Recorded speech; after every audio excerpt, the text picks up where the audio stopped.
Welcome. My name is Alan Oxley. I'm chairman of World Growth. World Growth is a free market NGO, and we've been covering climate change negotiations for some time. Our mission is to advocate for measures that will ensure that efforts to reduce poverty and maintain growth are maintained. We consider that one of the most important provisions of the United Nations Framework Convention on Climate Change is the clear statement in that measures to reduce emissions should not be taken in such a way that reduces economic growth. We've provided a number of reports on these related subjects, and today we wish to release a report called Restricting Growth: The Impact of Industrialised Country Climate Strategies on the World's Poor. We've actually been a fairly lonely voice in these negotiations. Most NGOs come along here with fairly resolute positions to argue for measures to improve the environment, and we find ourselves in fairly lonely company, with the possible exception of Third World Network, who argue that there should be consideration given to growth factors as well. Today we're focusing on the forestry questions because we've in fact done quite a lot of research and work on forestry and measures to deal with it in the context of trying to reduce emissions. I saw a report just this morning which was released on the 30th of November, which in fact we had missed. It was a report from the Food and Agricultural Organisation about the rate of deforestation. It reminded me of being at Cancun, where on the Forest Day before the meetings began, Winrock International, a very reputable US consultancy firm, released some analyses about what the rate of emissions from deforestation were. Winrock International's research, which was commissioned by the World Bank and the Norwegian government, found that the rate of emissions from deforestation was not 17%, which is the standard number, which has been publicised and popularised by the Intergovernmental Panel on Climate Change. They found the rate of emissions were more likely 8 and possibly 6%. This led Fred Pearce to write in The Ecologist that this means that deforestation can no longer be treated as a significant issue for measures to abate climate change.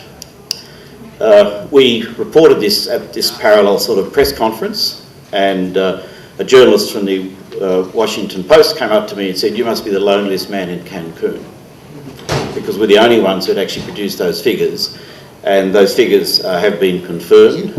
There's silence about them, and what troubles us greatly is that these numbers are still being used, the high numbers, to argue for plans to change the economies of developing countries. And that's actually what the RED program is about. The RED program is designed to help countries reduce 70% of global emissions, half of which actually don't exist. And in the case of Indonesia, the emissions estimated were wrong by a factor of 3.5. And Indonesia has committed to reduce emissions by 26% on the assumption that Indonesian forestry measures were a major contributor of greenhouse gases. Now what we want to do today, let me go back to my starting point. What did the FAO report say, which was released on the 30th of November? If you read the first paragraph of the report, it said that there's been an increase in deforestation in the world in the last 5 years. But if you actually read the report itself, the headline report is this: for the first time, remote sensing has been used to try and calculate changes in forest cover. It's a very large program. It's funded by the United States, by Australia, by the European Union. And the discovery of the Food and Agricultural Organisation is that the rate of loss of forests compared to the previous assessment, which the FAO had been making regularly for the last 20 years, they do an annual report, showed that the rate of forest loss was 30% less than has been the standard assessment to date. So what have we got here? It simply amplifies our point of mind. The first question is, why wasn't that the headline used in the FAO report? And the second question is, what is the reality about forests, and what is the impact of the measures to reduce deforestation? In our report, we actually go through all the various measures and actions. And what we have found, the thing that disturbs us most, is that there now is a fixed position among most NGOs, supported by most major donors, that the most important thing to do in respect of protecting forests and reducing emissions is to cease any further conversion of forest land to any other purpose.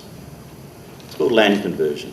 When you see those sentences, what you will not find connected with that is the environmental justification. And what our research reveals, and what is the fact, is that virtually all of these developing countries, and most of them in the tropical zone, have already set aside between 25 and 50% of their landmass as forest which is not to be touched. Once you remove that share, then they have quite a lot of forest land left for economic development. What are the economic developments? Plantations, palm oil, which has become a whipping child of the environmental movement, and more importantly, food production. So I heard the senior Norwegian official speaking at Forest Day the other day. He virtually said, well, you know, whatever we do, we must protect the forests, and if we're going to increase food production, we do it with increased productivity.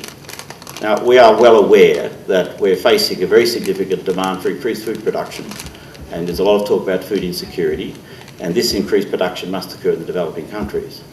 Until the climate change issue became fashionable, it was standard mantra in the Food and Agricultural Organisation to argue that one of the most important ways of increasing food production was to convert forest land to more productive food uses. But we now have a position in front of us where, locked into the RED agreement, and if you go searching through the statements you'll see it, is a general proposition that there should be no more land conversion.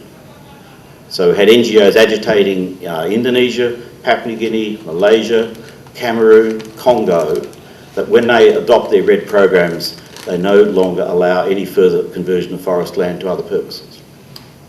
It doesn't take much to work out that this is a strategy which in fact would reduce growth in developing countries. And that's our principal concern, and that's what we've set out of this report. We are very, very concerned that these discussions on RED have reached the point where now what's being actually put forward are anti-development policies. There's really no case for this. Now, in a way, what's happening here, I think, is one manifestation of the fact that the climate change negotiations really are not succeeding. We know very well that there's not going to be an agreement to expand Kyoto or to extend it. We now know that the governments are trying to find other means to address how to get global agreement to manage the effects of climate change. But in the middle of all this, we've now got the very unhappy state of affairs where the campaign against forestry is now being represented as a major activity. And the reality is it's not. You'll see the data. It's not a major source of emissions. Yet for a large number of countries, forestry is so important that if these programs are put in place, it will reduce growth. We have a couple of case studies in here at the back of the report. One connects the question of the importance of being able to increase food production in Africa by allowing conversion of forest land. And the second one examines the case of Indonesia, where there is a very well-developed program, and it actually illustrates the sorts of programs that are now being proposed to developing countries by these aid donors. In the case of Indonesia, the argument was that there'd be a moratorium on any land conversion. And there's a case study for a province called Central Kalimantan. Now that's a province which has been growing quite well, about 6.5%, as typical rate for the rest of Indonesia. That's had palm oil, plantations and mining. The RED strategy developed by the donors, McKinsey's been doing the work, has been to freeze those industries and substitute those very productive industries with developing aquaculture. Central Kalimantan is not actually necessarily a particularly wet area suitable for that. Building a tourist industry. The argument is that if Central Kalimantan could have the same contribution from tourism to its economy that Bali enjoys, that would be a major achievement. I don't know if many of you have been to Bali, but you certainly won't find the cultural attractions in Central Kalimantan that are the basis of Bali's tourist industry. And that Central Kalimantan could have an effective financial services industry. Now these are patently ridiculous, but this is the sort of social engineering now that's being argued under the guise of these RED programs. And if this program were implemented in Central Kalimantan, there's no question there'd be a fall of the standard of living, a loss of jobs, and a fall in production of a vital food staple, which is palm oil. This, I'm sorry to say, is what is developing under this RED program. Now, in one sense, maybe one shouldn't get too concerned about this. The World Bank has just released at this conference a very enthusiastic report about the carbon facility. The World Bank reports that so far about $200 billion has been pledged to help developing countries switch from these carbon-dependent activities, and in fact to move to what it's calling low-carbon economies. 37 countries have signed up to that. It's supposed to take between 5 and 10 years. I worked out that program would probably mean that the World Bank could give $500,000 to each country each year. Now that's not going to make any difference at all.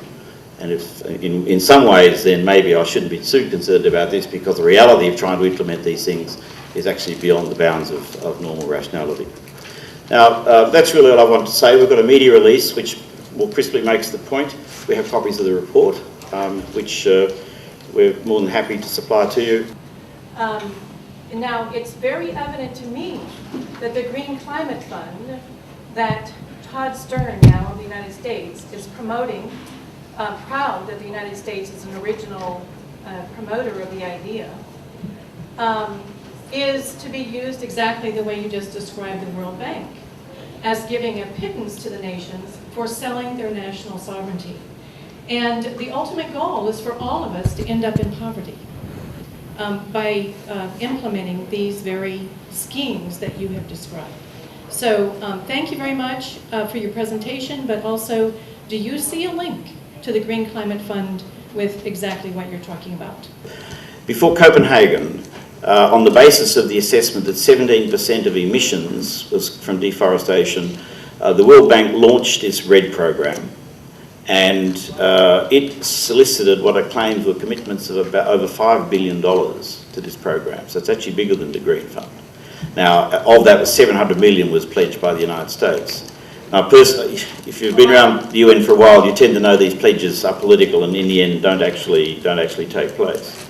But what I found, and we actually did a release report on this, so if you go through our website, you'll find a report called Trees Before Poverty, in which we analysed the World Bank position on this and asked how was it that the bank continued to solicit $5 billion to run these forestry programs when the research which showed that emissions were not 17%, but much less, was actually commissioned by the bank and the government of Norway themselves. And the bank has still not actually technically acknowledged that research. That was a research which was released at Cancun and has now been confirmed. So it's I think this is a case where we've got institutions gaming for their own purposes.